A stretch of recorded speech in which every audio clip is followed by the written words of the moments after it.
president likes to talk about how well American oil is doing, but he can't take the credit. A mere 4% of the recent increase in domestic production comes from federal lands. As national gas prices near $4, pro-energy advocates are calling for the president to stop sitting on the government's nearly 2.5 billion acres of land and offshore areas. Joining me now, Republican Senator David Vitter. He's from Louisiana, and he has been fighting for more domestic drilling permits. Tell me what you make of the president's press conference today. Is it more of the same? Well, Jerry, it's more of the same, and for Louisianians, it's absolutely galling. I mean, here he is using taxpayer dollars and applauding Brazil's offshore industry, wanting to help them develop it, while he does exactly the opposite at home and actually makes it more difficult for us to produce U.S. energy and create U.S. jobs doing the same thing in the Gulf and elsewhere in the United States. Well, Senator, you know, the Export-Import Bank folks are making a very big deal with us tonight that this is not a loan that they're making directly to Petrobras or Brazil, that in fact they're only guaranteeing a portion of the loan, not even the entire loan. But does even that sit badly with somebody like you? Yeah, those details really don't matter. The bottom line is exactly the same.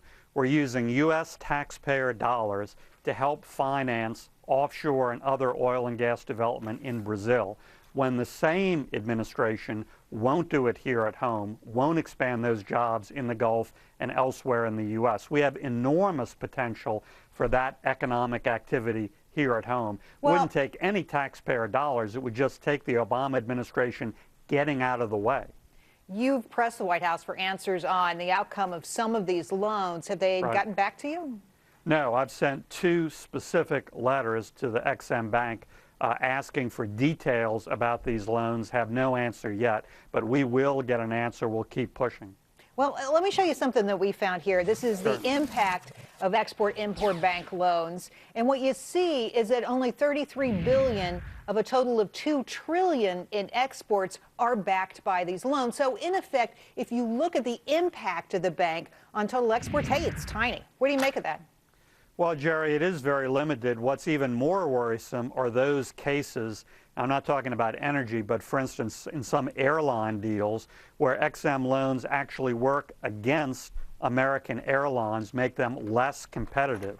So in those cases, we're using U.S. taxpayer dollars to help foreign airlines buy planes at very favorable rates to compete against U.S. airlines. So in those cases, we're actually working against those U.S. airline jobs. Well, you know, it's interesting you bring that up because we had somebody from Delta on the show who talked extensively about how loans on behalf of Boeing overseas is really hurting their business. Now, here's what's interesting that happened. A Brazilian airline, actually a Brazilian company that Delta is working with, got an Ex-Im loan. What do you make of that? Well, it'll be interesting to see if Delta continues to be as outspoken against the Ex-Im Bank. I hope they are. We need to reform the Ex-Im Bank. I don't think it should go away altogether, but they need to do a whole lot more due diligence about the positive and negative impacts of any of their deals. And they're not doing that due diligence now, even though it's mandated by law. But, Senator, you don't want to get rid of them? You think that government should be in the middle of this? Government should play a role in deciding who gets these loans? I would like to get rid of all of this sort of stuff worldwide, but other countries do it to benefit their industries. So until we can get rid of those competitive subsidies, I'm not sure we can get rid of ours, but we sure as heck can make sure that they're not having negative impacts on U.S. jobs, as in the airline case. Well, it's kind of a slippery slope, isn't it? I mean, if you offer some to some people, then you got to offer more money to others. I don't see how you really draw the line. Well, again, I think the first step is real simple.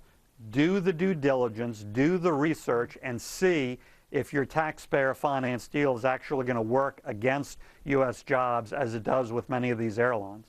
I want to give you a chance to respond to an ethics charge that the government tried to bring against you for blocking a pay raise for Ken Salazar. What do you make of that? Ultimately, they were not successful. No. Tell me your reaction. Well, this goes back to the issues we were talking about to begin with, energy.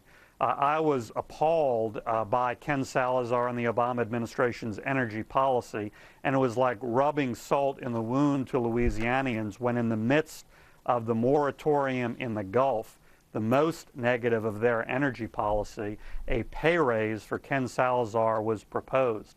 I said absolutely not. I put a hold on that pay raise. I blocked it, and I suggested that he should be doing his job and actually reviewing and passing on permits to get us up and going in the Gulf of Mexico.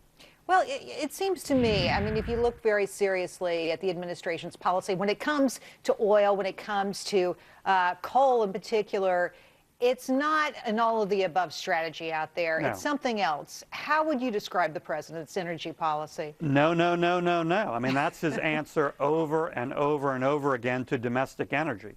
I thought he was supposed to be about, yes, we can, but on domestic energy, it's been no, no, no, no, no.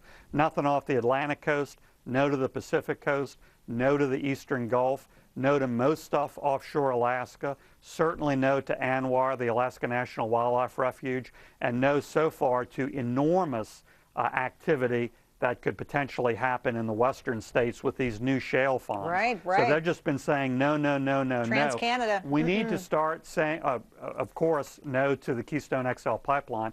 We need to start saying yes for energy and also for great American jobs. You know, I wonder if some of those oil rigs that would have been gone in the Gulf are now going to Brazil. Right. Yes, they're going all around the world. They have been since the BP disaster and the moratorium, and we need to reverse that. And it's worrisome because these things don't just turn around on a dime. We can't get them back in a matter of a few weeks. Once they're redeployed to Brazil or Africa or Australia, and some have gone to all those places, they're going to be there several years. Several years, and that's a lot of jobs. That's a lot of investment Absolutely. that we don't get that somebody else does. Senator Vitter, thanks for coming on tonight. Really appreciate your time. Thank you, Jerry, very much. All right, if you're fired up about this or any of the